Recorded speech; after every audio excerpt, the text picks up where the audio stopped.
ಹಿಂದೊಂದು ಕಾಲ ಇತ್ರಿ. ಆ ಕಾಲದೊಳಗ ಏನ್ ನಡೀತಿತ್ತು ಅಂದ್ರ ಕೇವಲ ಮಂತ್ರಗಳು ನಡೀತಿದ್ವು. ಹಿಂದೊಂದು ಕಾಲ ಇತ್ತು, ಆ ಕಾಲದೊಳಗ ಬರೀ ಮಂತ್ರಗಳು ನಡೀತಿದ್ವು. ಅದರ ನಂತರ ಒಂದು ಬಂತು, ಅಲ್ಲಿ ತಂತ್ರಗಳು ನಡಿಲಿಕ್ಕತ್ತಿದ್ವು. ಮಂತ್ರಗಳು ನಡೆದವು, ನಂತರ ತಂತ್ರಗಳು ನಡಿಲಿಕ್ಕತ್ತಿದ್ವು. ಅದರ ನಂತರ ಒಂದು ಕಾಲ ಬಂತು, ಅಲ್ಲಿ ಏನು ನಡೆಯಕತ್ತಿದ್ವು ಅಂದ್ರೆ ಬರೀ ಯಂತ್ರಗಳು ನಡೆಯಕತ್ತಿದ್ವು. ಬರೀ ಯಂತ್ರಗಳೇ ನಡೆಯಕತ್ತಿದ್ವು. ಆದ್ರೆ ನಿಮ್ಗೆಲ್ಲ ಗೊತ್ತಿರ್ಲಿ, ಈಗಿನ ಕಾಲದೊಳಗೆ ಏನ್ ನಡಿಲಿಕ್ಕತ್ತದ ಅನ್ನೋದನ್ನ ನಾವು ಸ್ವಲ್ಪ ವಿಚಾರ ಮಾಡಿದೀವಿ ಅಂದ್ರೆ, ಆಗ ಮಂತ್ರಗಳು ನಡೆದವು, ನಂತರ ತಂತ್ರಗಳು ನಡೆದವು, ಅದರ ನಂತರ ಯಂತ್ರಗಳು ನಡೆದವು. ಈಗ ಸದ್ಯಕ್ಕೆ ಏನ್ ನಡೆದದ ಅಂತ ಕೇಳಿದ್ರೆ ಕೇವಲ ಕುತಂತ್ರಗಳು ಮತ್ತು ಷಡ್ಯಂತ್ರಗಳು ಮಾತ್ರ ನಡೆದಾವ ಅನ್ನುವಂಥದ್ದನ್ನ ನೀವೆಲ್ಲ ಗಮನಿಸಬೇಕು. ಅಂತ ಯಾವ ಕುತಂತ್ರಗಳಿಗೆ ಷಡ್ಯಂತ್ರಗಳಿಗೆ ನೀವು ಬಲಿಯಾಗಬಾರ್ದಾಗಿತ್ತು ಅಂತ ಕೇಳಿದ್ರೆ ನೀವೆಲ್ಲ ಏನ್ ಮಾಡಬೇಕು ಅಂದ್ರೆ ಗುರುವಿನ ಸಾನ್ನಿಧ್ಯದೊಳಗಡೆ ಇರಬೇಕು ಅನ್ನುವಂತಹ ಮಾತನ್ನ ಈ ಸಂದರ್ಭದಲ್ಲಿ ನಾನು ಹೇಳಿಕ್ ಬಯಸ್ತೇನೆ. ಆ ಹಿನ್ನೆಲೆಯಲ್ಲಿ ನೀವು ಯಾವತ್ತೂ ಕೂಡ ಗುರುಗಳನ್ನ ಬಿಟ್ಟು ಕೊಟ್ಟಿಲ್ಲ, ನೀವು ಗುರುಗಳನ್ನು ಯಾವತ್ತೂ ಬಿಟ್ಟೇ ಇಲ್ಲ. ಯಾಕಂತಂದ್ರೆ ಇವತ್ತು ನಾನು ಹೇಳ್ತಾ ಇದ್ದೀನಲ್ಲ ನಿಮಗೆ, ಕುತಂತ್ರಗಳು ಮತ್ತು ಷಡ್ಯಂತ್ರಗಳು ಅಂತ ಹೇಳಿ ಇವ್ಯಾವು ಒಳ್ಳೇದಲ್ಲ. ಇವ್ ಯಾರ ಮಾಡ್ತಿದ್ರು ಅಂತಂದ್ರೆ ಅವ್ರು ಯಾವತ್ತೂ ಒಳ್ಳೇದಾಗೋದಿಲ್ಲ, ಅವ್ರಿಗೆ ಉದ್ಧಾರ ಆಗೋದಿಲ್ಲ. ಆ ಒಂದು ಕಾರಣಕ್ಕೆ ನಾನು ಇಂಥ ಎಲ್ಲ ಸನ್ನಿವೇಶಗಳನ್ನ ಗಮನಿಸಿದಾಗ ನಾವೆಲ್ಲ ಒಂದಿಷ್ಟು ವಿಚಾರ ಮಾಡಬೇಕು. ಇವತ್ತು ನಮ್ಮ ಜಗತ್ತಿನೊಳಗ ಮೋಸ ಮಾಡೋರು ಬಹಳ ಜನ ಅದಾರ. ನಮಗೆಲ್ಲರೂ ಮೋಸ ಮಾಡೋರೇ ಅದಾರ. ಇವತ್ತು ಯಾವುದೇ ಕ್ಷೇತ್ರದೊಳಗ ತಗೋರಿ, ಎಲ್ಲಾ ಕ್ಷೇತ್ರದೊಳಗೂ ಸಹಿತ ಮೋಸ ಮಾಡುವಂತಹ ಜನ ಇವತ್ತು ಈ ಜಗತ್ತಿನೊಳಗ ತುಂಬಿರುವಂತಹ ಸಂದರ್ಭ. ನಮ್ಮ ಜೀವನದೊಳಗ ನಮಗ ಮೋಸ ಮಾಡಲಾರದಂತಹ ವ್ಯಕ್ತಿಗಳು ಯಾರು ಅಂತ ಕೇಳಿದ್ರೆ ಒಂದು ಹೆತ್ತ ತಂದೆ ತಾಯಿಗಳು, ಬಿಟ್ರೆ ಗುರುಗಳು. ಇವ್ರನ್ನ ಬಿಟ್ರೆ ಎಲ್ಲರೂ ನಮಗ ಮೋಸ ಮಾಡೋರೇ ಈ ಜಗತ್ತಿನೊಳಗ ಅದಾರ. ಅಂತಹ ಮೋಸದ ಪ್ರವೃತ್ತಿಗೆ ಹೋದಂತವ್ರಿಗೆ, ಅವರ ಷಡ್ಯಂತ್ರಕ್ಕೆ ನಾವು ಬಲಿ ಆಗ್ಲಾರ್ದಂಗ ನಮ್ಮ ಜೀವನ ಅಗ್ದಿ ಒಳ್ಳೆಯಿಂದ ಬರಬೇಕು ಅಂತ ಕೇಳಿದ್ರೆ ನಾವು ಗುರುವಿನ ಸಾನ್ನಿಧ್ಯದೊಳಗನೆ ಇರಬೇಕು ಅನ್ನುವಂತಹ ಮಾತನ್ನ ಈ ಸಂದರ್ಭದಲ್ಲಿ ನಾನು ಹೇಳಿಕ್ ಬಯಸ್ತೇನೆ. ಯಾಕಂದ್ರೆ ನಾನು ಅವಾಗ್ಲೇ ಹೇಳಿದೆ ನಿಮಗೆ, ಷಡ್ಯಂತ್ರಗಳನ್ನ ಮಾಡುವವರು ಹೆಂಗಿರ್ತಾರ. ಸುಮ್ಮನೆ ಒಂದು ಉದಾಹರಣೆ ಕೊಡ್ತೀನಿ ನಾನು ನಿಮಗೆ. ಒಂದು ಆಫೀಸ್ ಇತ್ತು. ಆ ಆಫೀಸಿನೊಳಗೆ ಒಬ್ಬ ಪ್ಯೂನ್ ಇದ್ದನ್ರಿ. ಆ ಪ್ಯೂನ್ ಅವನ ಹೆಸರು ಏನು ಅಂತ ಕೇಳಿದ್ರೆ ನಾಗಪ್ಪ ಅಂತಿದ್ದವ್ರು ಯಾರು ತಪ್ಪು ತಿಳ್ಕೊಬೇಡ್ರಿ. ಮತ್ತೆ ಅವನ ಹೆಸರು ನಾಗಪ್ಪ, ಪ್ಯೂನ್ ನಾಗಪ್ಪ ಅಂತಾನೆ ಕರಿತಿದ್ರು ಅವನ್ನೆಲ್ಲರೂ ಆ ಆಫೀಸ್ನಾಗ. ಪ್ಯೂನ್ ನಾಗಪ್ಪ ಅಂತ ತಿಳ್ಕೊಂಡು ಅವ ಎಲ್ಲ ಕಡೆ ಪ್ರಚಾರ ಆಗಿಬಿಟ್ಟಿದ್ದ. ಯಾಕೆ ಪ್ರಚಾರ ಆಗಿದ್ದ ಅಂದ್ರ ಒಂದೊಂದು ಸ್ವಭಾವ ಇತ್ರಿ. ಏನು ಅಂದ್ರ ಎಲ್ಲರ ಜೊತೆ ಬೆಟ್ ಕಟ್ಟೋದು. ಈಗ ನೀವ್ ಅಂತಿರ್ತೀರಿ ನೋಡ್ರಿ, ನಾವು ಹೋಗಿ ಇವತ್ತ ಅಣ್ಣಗವಾಡಿ ತನ ಹೋಗಿ ನಡ್ಕೋತ ಬರ್ತೀನಿ ಅಂತ ಒಬ್ಬವ ಅಂತಾನ, ನಿನಗೇನ್ ಆಗುದಿಲ್ಲ ಅಂತ ಮತ್ತೊಬ್ಬ ಅಂತಾನ. ನಾ ಹೋಗಿ ನಡ್ಕೋತ ಹೋಗಿ ಬಂದ್ ಅಂದ್ರೆ ಏನ್ ಕೊಡ್ತೀಪ, ಹಿಂಗ ಬೆಟ್ಸ್ ಕಟ್ತಿರ್ತಾರ ನೋಡ್ರಿ. ಹಿಂಗ ಅವನ ಜೊತೆಗೆ ಯಾರ ಬೆಟ್ ಕಟ್ಟಿದ್ರು ಸಹಿತ ಅವ ಒಮ್ಮೆ ಸೋತಿರ್ಲಿಲ್ರಿ, ಒಟ್ಟ ಸೋತಿರ್ಲಿಲ್ಲ. ಸೋಲು ಅನ್ನೋದು ಅವನ ಜೀವನದೊಳಗನ ಇರ್ಲಿಲ್ಲ. ಅಂತವ ಎಲ್ಲಿವರೆಗೂ ಅವನ ಪ್ರಭಾವ ಆಗಿತ್ತು ಅಂದ್ರೆ ಆ ಸ್ವತಃ ಏನೋ ಆಫೀಸ್ ಒಳಗ ಆಫೀಸರ್ ಇರ್ತಾನ ನೋಡ್ರಿ, ಆ ಆಫೀಸರು ಸಹಿತ ಮೋಸ ಹೋಗಿದ್ದ. ಅವನು ಅವನ ಜೊತೆ ಬೆಟ್ ಕಟ್ಟಿದ್ದ, ಅದ್ರೊಳಗ ಸೋತಿದ್ದ. ಹಿಂಗ ನಡೆದಿತ್ತು ಜೀವನ. ಅವ ಆಫೀಸರ್ಗೆ ಬೇಸರ ಆಗಿಬಿಡುತ್ತೆ. ಏನ್ ಮಾಡೋದು ಮರಯ್ಯ, ಒಟ್ಟ ಏನು ಮಾಡಿದ್ರು ಇವನ್ ಜೊತೆ ಸೋಲಾಕ ಹತ್ತೀವಿ ನಾವು, ಒಟ್ಟ ಗೆಲ್ಲೋದ ಆಗೋಲ್ತು. ಇನ್ನ ಇವ ಇಲ್ಲೇ ಇದ್ನು ಅಂದ್ರ ಬರೀ ನಾವು ಸೋಲೋದ ಆಗ್ತೈತಿ, ಇವ್ನ ಹೆಂಗಾರ ಮಾಡಿ ಒಟ್ಟು ಇವನ್ನ ಟ್ರಾನ್ಸ್ಫರ್ ಮಾಡಿದ್ರ ಆತು ಅಂತ ವಿಚಾರ ಮಾಡಿದವ. ಯಾರು? ಆಫೀಸರ್ ವಿಚಾರ ಮಾಡ್ತಾನೆ. ವಿಚಾರ ಮಾಡಿ ಏನ್ ಮಾಡಿದ ಅಂದ್ರ ಅಷ್ಟಕ್ಕ ಸುಮ್ ಕೂಡ್ಲಿಲ್ರ. ಅವನ ಆಫೀಸ್ನಿಂದ ಮತ್ತೊಂದು ಆಫೀಸಿಗೆ ಅವ್ನು ಟ್ರಾನ್ಸ್ಫರ್ ಮಾಡಿದ. ಟ್ರಾನ್ಸ್ಫರ್ ಮಾಡಿ ಆ ಆಫೀಸ್ನಾಗ ಏನ್ ಆಫೀಸರ್ ಇರ್ತಾನಲ್ಲ ಅವನಿಗೆ ಫೋನ್ ಮಾಡಿದೇವ. ಈ ಆಫೀಸರ್ ನೋಡಪ್ಪ, ನಿನಗೊಬ್ಬ ಪ್ಯೂನ್ ಟ್ರಾನ್ಸ್ಫರ್ ಮಾಡಿ ಕಳಿಸಿನ್ ನಾನು. ಮತ್ತ ಅವ ಏನ್ ಅದಾನಲ್ಲ, ಬಹಳ ಅಂದ್ರ ಬಹಳ ಡೇಂಜರ್ ಮನುಷ್ಯ ಅದ. ಒಟ್ಟ ಇಲ್ಲಿವರೆಗೂ ನಮ್ಮ ಆಫೀಸ್ನ್ಯಾಗ ರೊಕ್ಕ ಕಳ್ಕೊಂಡವ್ರು ಬಹಳ ಜನ ಅದಾರ. ಯಾಕಂದ್ರ ಅವ ಎಲ್ಲರ ಜೊತೆ ಬೆಟ್ ಕಟ್ತಾನ. ಒಮ್ಮೆ ಸೋತದ ಉದಾಹರಣೆನೇ ಇಲ್ಲ, ಯಾವಾಗ್ಲೂ ಬೆಟ್ ಗೆತ್ಕೋತಾನ ಬಂದಾನ. ಹಂಗ ನೋಡ್ರಿ, ಒಂದ್ ಸ್ವಲ್ಪ ಅವನ ಕಂಡ್ರ ಒಂದ್ ಸ್ವಲ್ಪ ಹುಷಾರಾಗಿರ್ರಿ ಅಂತ ಅವ ಹೇಳ್ತಾನ. ನೀವು ಅಂತಿರ್ತೀರಿ ನೋಡ್ರಿ, ಒಬ್ರು ಯಾರು ಸ್ವಲ್ಪ ಕೆಟ್ಟ ಇದ್ದ ಅಂದ್ರೆ ನೋಡಪ್ಪ ಅವನ ಜೊತೆ ಸ್ವಲ್ಪ ಹುಷಾರಾಗಿರು. ನಿಮ್ಮ ಮಕ್ಕಳಿಗೆಲ್ಲ ಹೇಳ್ತಿರ್ತೀರಿಲ್ಲ ನೀವು ಹಂಗ. ಆ ರೀತಿ ಒಳಗ ಆ ಆಫೀಸರ್ಗೆ ಹೇಳಿದ. ಆಯ್ತು ಅಂತ ತಿಳ್ಕೊಂಡು ವಿಚಾರ ಮಾಡಿ ಆ ಆಫೀಸರ್ ಸುಮ್ ತನ್ನಷ್ಟಕ್ಕೆ ಕೆಲಸ ಮಾಡಕತ್ತಿದ. ಏನೋ ಒಂದ್ ಸನ್ನಿವೇಶ ಬಂತು, ಅವನ ಆಫೀಸ್ ಒಳಗೆ ಬಂದ. ಅಲ್ಲಿ ನೀವೇನು ಕೂತಿರ್ತಾನಲ್ಲ ಕ್ಯಾಬಿನ್ ಒಳಗ, ಆ ಆಫೀಸ್ ಕ್ಯಾಬಿನ್ ಒಳಗೆ ಬಂದವ. ಬಂದ ಕೂಡಲೇನೆ ಮಾತಿಗೆ ಹೇಳದ್ ನೋಡ್ರಿ ಆಫೀಸರ್ ಏನಿಂದ, ಏನೋ ನೀ ಏನು ಒಟ್ಟ ಬೆಟ್ಟು ಸೋತಿದ್ ಉದಾಹರಣೆ ಇಲ್ಲಂತಲ್ಲ, ಅಷ್ಟು ಶಾನೆದೇನ್ ನೀನು, ಹೆಂಗ ಏನು ಅಂತ ತಿಳ್ಕೊಂಡು ಕೇಳಿದೆ. ಹೌದ್ರಿ ಸರ ನಾ ಶಾನೆನ ಅದೇನ್ರಿ ಅಂದಿವ. ಯಾರು? ಪ್ಯೂನ್ ನಾಗಪ್ಪ. ಶಾನೆನ ಅದೇನ್ರಿ ಅಂದ. ಅದೇ ಹಂಗ ಅಂತ ಹಂಗ ಹಿಂಗ ಕೇಳುವಂಗಿಲ್ರಿ, ಬೆಟ್ಟು ಕಟ್ಟಿದ್ರ ನಾ ಹೇಳವ್ರಿ ಅಂದಿವ. ಯಾರು? ಪ್ಯೂನ್ ನಾಗಪ್ಪ. ಏನ್ರ ಬೆಟ್ ಕಟ್ರಿ ಅವಾಗ ನಾ ತೋರಿಸ್ತೀನಿ, ಹಂಗ ಹಿಂಗ ತೋರ್ಸಂಗಿಲ್ಲ ನಾನು. ಆಯ್ತಪ್ಪ, ಮತ್ ನನ್ನ ಕಡೆ ಅಂತ ಏನೂ ಗೊತ್ತಿಲ್ಲ, ನನಗೇನು ಗೊತ್ತಿಲ್ಲ, ನೀನ ಹೇಳು, ಏನಾರ ಒಂದ್ ಬೆಟ್ ಹೇಳು, ಅದನ್ನ ನೋಡುನು ಅಂದ ಆಫೀಸರ್. ಅವಾಗ ಪ್ಯೂನ್ ನಾಗಪ್ಪ ಅಂತಾನ, ಏನಿಲ್ಲ ಸರ, ನಿಮ್ಮ ತಲೆ ಒಳಗ ಒಂದು ಈಶ್ವರ ಲಿಂಗು ಅದ, ಅದನ್ನ ನಾ ತೋರಿಸ್ತೇನ್ರಿ ಅಂದ. ಹೆಂಗೋ ಅಂದಿರು ಆಫೀಸರ್. ನಿಮ್ಮ ತಲೆಯೊಳಗಿರುವಂತ ಈಶ್ವರ್ಲಿಂಗನ ತೋರಿಸ್ಬೇಕು ಹೌದಲ್ಲೋ? ತೋರಿಸ್ಬೇಕು. ಅದಕ್ಕ ನೀವು ಒಂದ್ ಕೆಲಸ ಮಾಡ್ಬೇಕು ಅಂದಿವ ಪ್ಯೂನ್ ನಾಗಪ್ಪ. ಏನ್ ಮಾಡ್ಬೇಕು? ಏನಿಲ್ಲ, ನಿಮ್ ತಲೆಯಾಗ ಏನ್ ಕೂದಲು ಅದಾವಲ್ಲ, ಆ ಕೂದಲ ಎಲ್ಲ ತಕೊಂಡ್ ಬರ್ಬೇಕು, ತಲೆ ಪೂರ್ತಿ ಗುಂಡ ಕಾಣಬೇಕು ನಿಮ್ದು, ಅಂದ್ರ ನಾ ನಿಮಗ ಈಶ್ವರ್ಲಿಂಗ ತೋರ್ಸವ ಅದ್ರೊಳಗ ಅಂತ ಅಂದವ. ಯಾರು? ಪ್ಯೂನ್ ನಾಗಪ್ಪ. ಹಿಂಗ ಅಂದ. ಅವಂಗ ಆಫೀಸರ್ಗೆ ಧೈರ್ಯ, ಇಷ್ಟು ದಿವಸ ಯಾರೋ ನೋಡ್ಲಾರದ ಈಶ್ವರ್ಲಿಂಗ ನನ್ನ ತಲೆಯೊಳಗೆ ಐತಂತಿ ಮಯ ಬಂದ್ ಹೇಳಾಕತ್ತೇನ ಅಂದ್ರ ಖಂಡಿತವಾಗ್ಲೂ ಇದ್ರೊಳಗೆ ನಾ ಗೆಲ್ತೀನಿ ಅಂತ ತಿಳ್ಕೊಂಡು ಅವ ವಿಚಾರ ಮಾಡಿ, ನೋಡಪ್ಪ ಇಷ್ಟು ಐತಲ್ಲ, ಇದಕ್ಕೆ ಎಷ್ಟು ಬೆಟ್ಟು ಅಂದ. ಹೇಳ್ರಿ ಸರ್, ನೀವ ಹೇಳ್ರಿ ಅಂದ್ ನೀವು. ನೋಡು, ಅಕಸ್ಮಾತ್ ನೀ ತೋರಿಸಿದಂದ್ರ ನಾನು ನಿನಗೆ 10,000 ರೂಪಾಯಿ ಕೊಡ್ತೀನಿ, ನೀ ತೋರಿಸ್ಲಿಲ್ಲ ಅಂತ ತಿಳ್ಕೊ, ನೀ ನನಗೆ 10,000 ರೂಪಾಯಿ ಕೊಡ್ಬೇಕು ಅಂದ.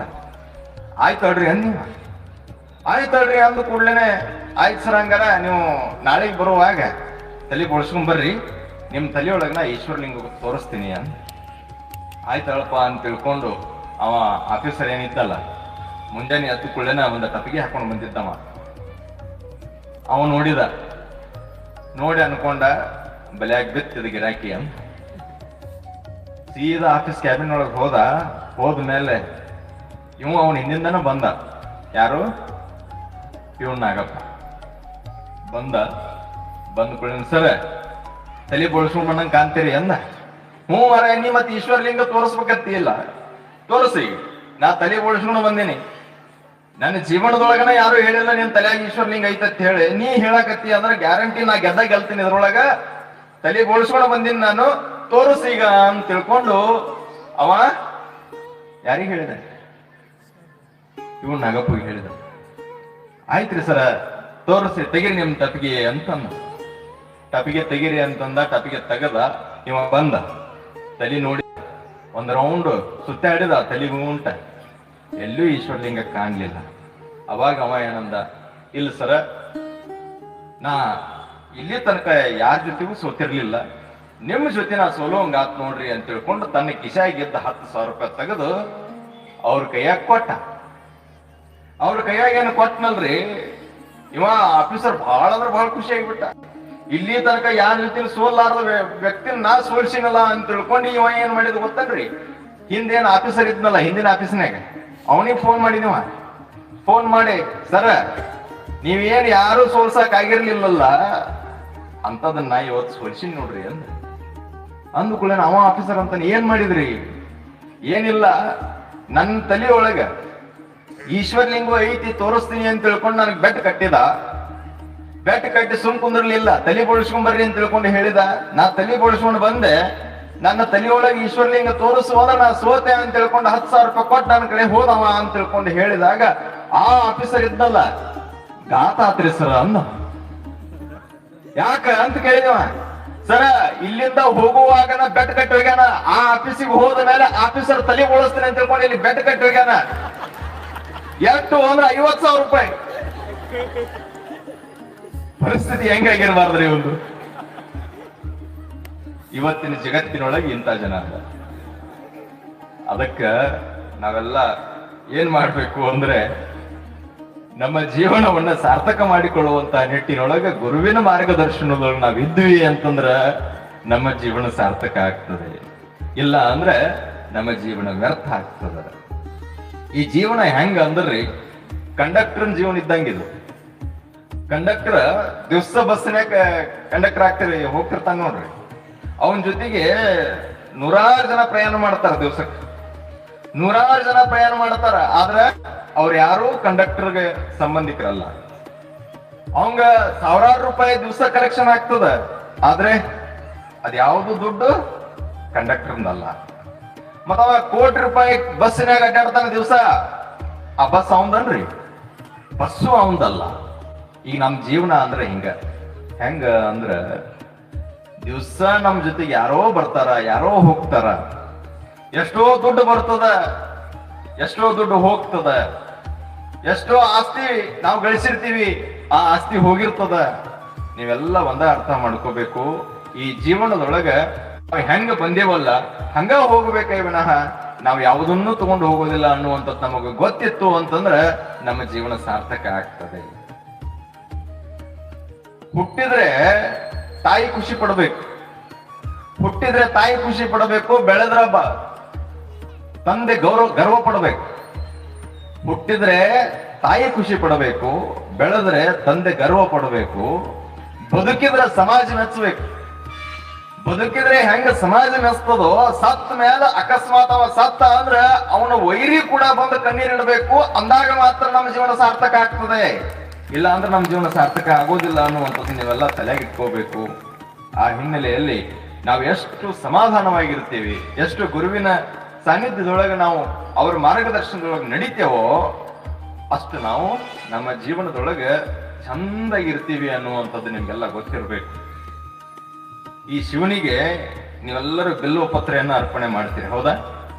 ಶಿವನಿಗೆ ಬಿಲ್ವ ಪತ್ರೆಯನ್ನ ಅರ್ಪಣೆ ಮಾಡ್ತೀರಿ, ವಿಷ್ಣುವಿಗೆ ತುಳಸಿ ಪತ್ರೆಯನ್ನ ಅರ್ಪಣೆ ಮಾಡ್ತೀರಿ, ಗಣೇಶನಿಗೆ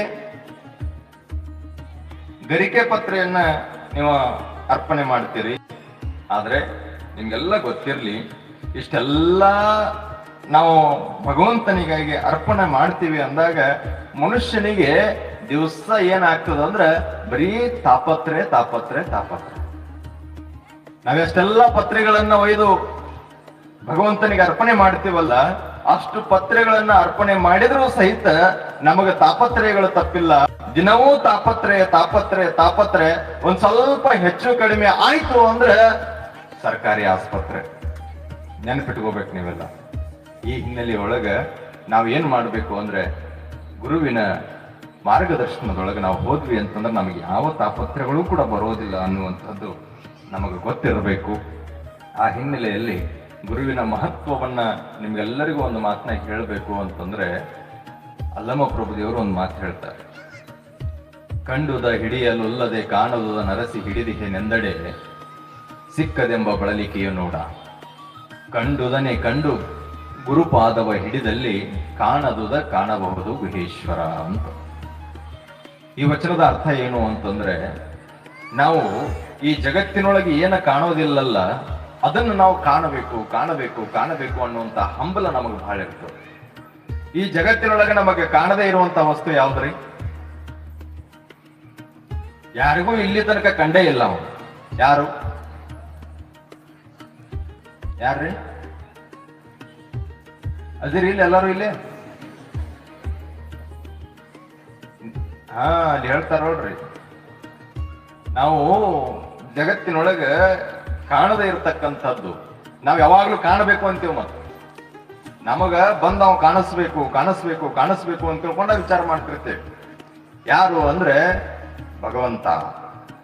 ಮತ್ತೆ ಯಾರ ನೋಡಿರೇನಿ ಇಲ್ಲಿ? ಯಾರ ನೋಡಿದ್ರೆ ಹೇಳ್ರಿ, ಮತ್ ನಾವು ತಿಳ್ಕೊತೇವೆ ಹೆಂಗದನ ಏನದನ. ಯಾರೂ ನೋಡಿಲ್ಲ. ಯಾರೂ ನೋಡದೆ ಇರುವಂತ ಆ ಭಗವಂತನನ್ನು ನಾವು ಕಾಣಬೇಕು ಕಾಣಬೇಕು ಕಾಣಬೇಕು ಕಾಣಬೇಕು ಅಂತ ತಿಳ್ಕೊಂಡು ಎಲ್ಲೆಲ್ಲೋ ಹೋಗ್ತೀವಿ, ಏನೇನೋ ಮಾಡ್ತೇವೆ.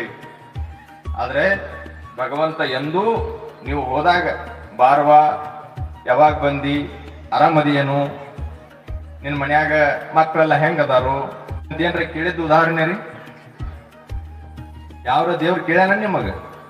ಕೇಳಿಲ್ಲ. ಯಾಕಂದ್ರೆ ದೇವ್ರು ಯಾರ ಕಣ್ಣಿಗೂ ಕಾಣೋದಿಲ್ಲ.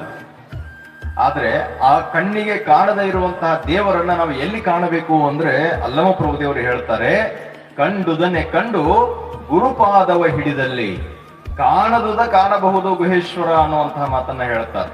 ಅಂದ್ರೆ ನಾವೇನ್ ಮಾಡ್ಬೇಕು ಅಂದ್ರೆ ಆ ಭಗವಂತನನ್ನ ನಾವು ಕಾಣಬೇಕು ಅಂತ ತಿಳ್ಕೊಂಡು ವಿಚಾರ ಮಾಡಿದ್ವಿ ಅಂತಂದ್ರ ನಾವ್ ಎಲ್ಲಿಯೂ ಹೋಗ್ಬೇಕಾಗಿಲ್ಲ. ಸೀದಾ ಬಂದು ನೀವೇನಾದ್ರು ವೀರ ಸಂಗಮೇಶ್ವರ ಅಜ್ಜಾರ ಪಾದ ಹಿಡ್ಕೊಂಡು ಬಿಟ್ರೆ ಸಾಕು, ಕಾಣದೇ ಇರುವಂತಹ ದೇವರು ಕೂಡ ನೀವು ಕಣ್ಣಿಗೆ ಕಾಣ್ತಾನೆ ಅನ್ನುವಂತಹ ಮಾತನ್ನ ನಾ ಹೇಳಿಲ್ರಿ, ಅಲ್ಲಮ ಪ್ರಭುದೇವರು ಹೇಳಕತ್ತಾರೆ. ಅದನ್ನು ನಾವು ವಿಚಾರ ಮಾಡಬೇಕು.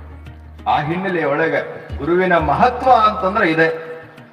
ಯಾರು ಗುರುವಿನ ಪಾದ ಹಿಡ್ಕೋತಾರ ಅವರು ಸಾಕ್ಷಾತ್ ಭಗವಂತನನ್ನೇ ಕಾಣ್ತಾರೆ ಅನ್ನುವಂತಹ ಮಾತನ್ನ ಅಲ್ಲಮ ಪ್ರಭುದೇವರು ಹೇಳ್ತಾರಲ್ಲ. ಹಾಗಾಗಿ ನಾವು ಯಾವಾಗಲೂ ಕೂಡ ಗುರುವಿನ ಪಾದದ ಸನ್ನಿಧಾನದೊಳಗನೆ ನಾವು ಇರಬೇಕಾಗ್ತದೆ. ಅಂದಾಗ ಮಾತ್ರ ನಮ್ಮ ಜೀವನ ಸಾರ್ಥಕತೆಯನ್ನ ಪಡೀತದೆ ಅನ್ನುವಂಥದ್ದು.